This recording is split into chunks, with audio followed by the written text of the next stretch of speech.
This is Brother Peter Diamond, VaticanCatholic.com, and it recently came to our attention that certain Anti-Sedisvakantists were posing questions for Sedisvakantists because they were in somewhat of a frenzy because two of their friends became Sedisvakantists recently.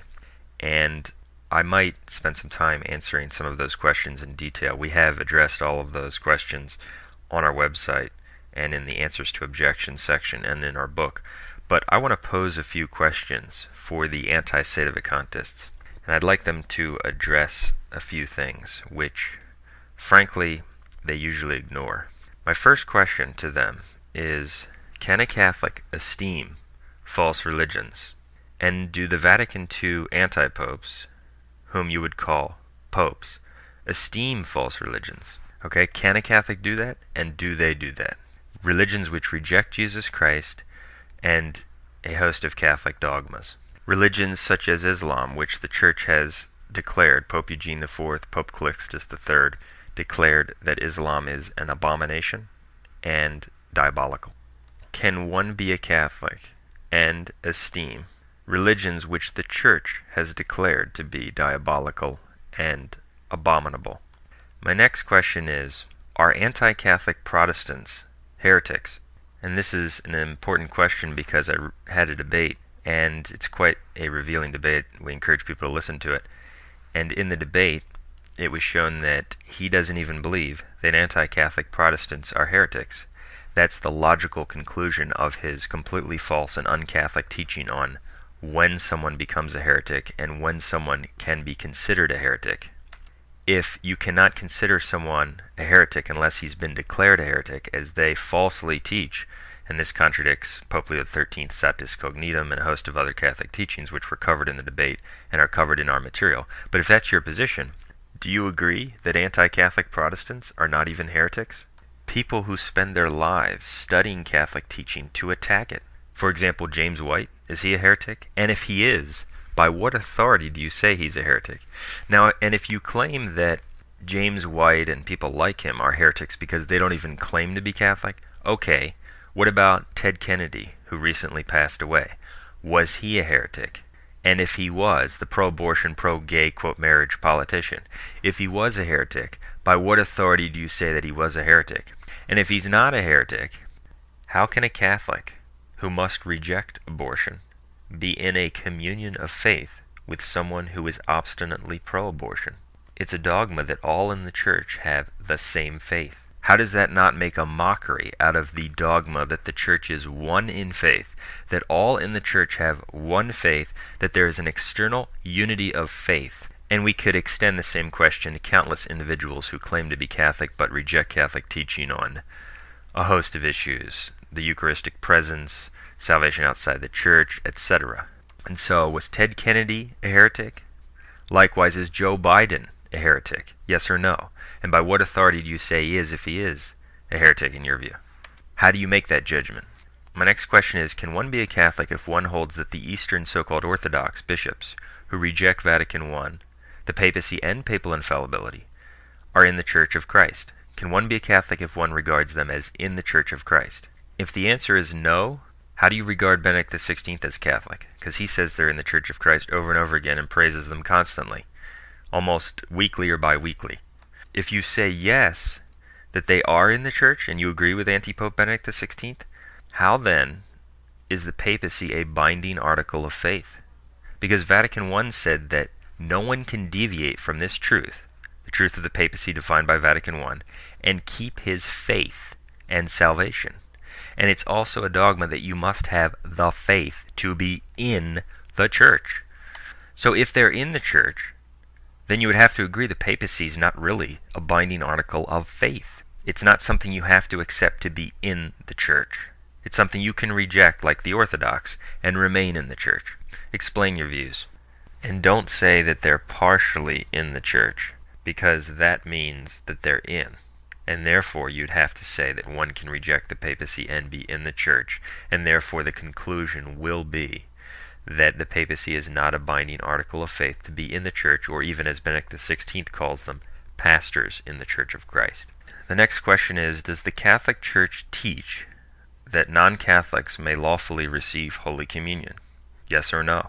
If yes, because that's what Vatican II says, that's what the New Catechism says, that's what the New Code of Canon Law says, that's what John Paul II's encyclicals say, then how is that compatible with the previous papal teaching, which declared that this is a mortally sinful notion, because he who eats the lamb outside the house has profaned, as Pius IX says, Pius VIII says, Gregory XVI says, based on Pope Eugene IV at the Council of Florence, who declared that the sacraments do not profit unto salvation those who are outside the body, or who don't have the faith in totality.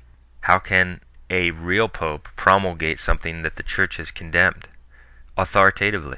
My next question is, it's somewhat related to one of the ones I previously mentioned.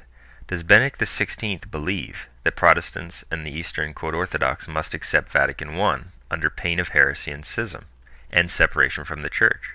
And the answer is no, but answer that question, and if not, why do you even quote Vatican I? Why do you even try to bind it upon others when you are defending a man who holds that it's not binding? Why do you even quote Matthew 16 and what you think Vatican I says about the perpetuity of the papal office when Benedict XVI doesn't even believe in Matthew 16? That's the whole reason he's not the Pope, or one of the main reasons. He holds that Matthew 16 isn't even binding. My next question is it possible for a true Pope to magisterially teach on a point of faith and by virtue of apostolic authority precisely what a previous true Pope magisterially and by apostolic authority condemned? And I'm referring here to Vatican II's teaching on religious liberty. And my first question is, do you even know what the Catholic Church teaches about religious liberty, or what Vatican II does? Because most of the people who defend the Vatican II Church have no idea what they're talking about on this issue. The idea that religious liberty should be a civil right, in other words, recognized by the laws of states, was solemnly condemned by Pope Pius IX in Quanta Cura. He condemned the idea that, quote, liberty of conscience and worship is each man's personal right, which ought to be legally proclaimed and asserted in every rightly constituted society. And he condemned this, quote, by our apostolic authority, we reprobate, proscribe, and condemn all the singular and evil opinions and doctrines specially mentioned, such as the one I just quoted about religious liberty becoming a civil right, a right legally recognized in laws of states. And he goes on to say, and we will and command that they be thoroughly held by all the sons of the Catholic Church as reprobated, proscribed, and condemned.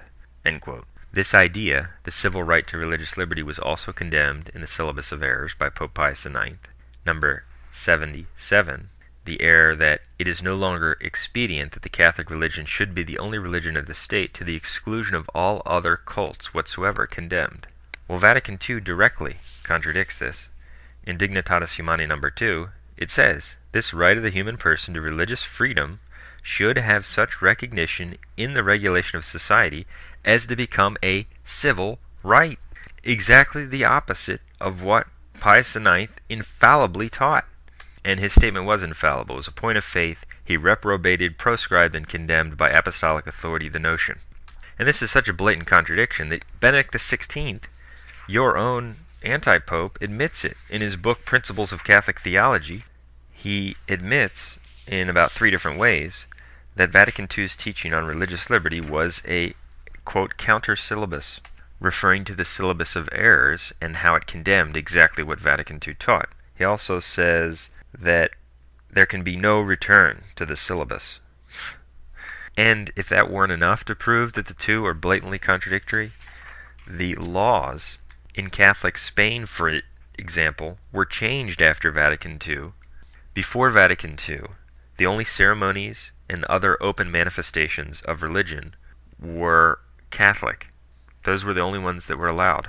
But after Vatican II, the state assumed, quote, the protection of religious liberty, and specifically admitted that it was changing its law to adapt its laws to the declaration of Vatican II on religious liberty. So precisely because of Vatican II's teaching on religious liberty, the laws in Catholic Spain on religious liberty were changed to allow the public practice of evil religions. And so how can a true pope authoritatively teach by, quote, apostolic authority at a so-called ecumenical council exactly what a true pope by apostolic authority solemnly condemned and commanded that all the sons of the Catholic Church hold as reprobated and condemned? How is that possible? It's not. Paul VI wasn't a pope. And do not try to respond to this question by bringing up the issue, as others have tried to do, that Pope Leo XIII taught that the unbaptized aren't to be coerced or forced to believe. That is true and completely irrelevant and has nothing to do with what we're talking about. We're talking about the specific issue of the civil right to religious liberty.